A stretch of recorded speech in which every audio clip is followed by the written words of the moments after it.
আল্লাহ তাআলা যদি দয়া করে আমাদেরকে মাফ না করে, আমাদের বাঁচার কোনো উপায় নাই।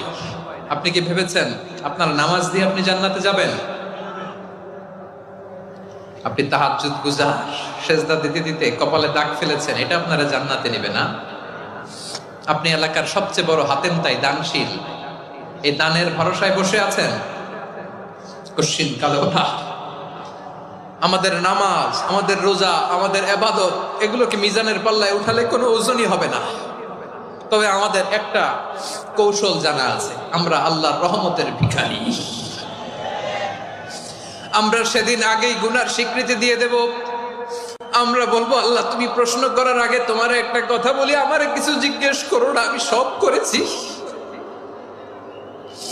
এমন কোন পাপ নাই যে পাপ আমারে দিয়ে হয় নাই। তোমার রহমত দিয়ে তুমি জান্নাতে পাঠাবা, তোমার দয়ায় জান্নাত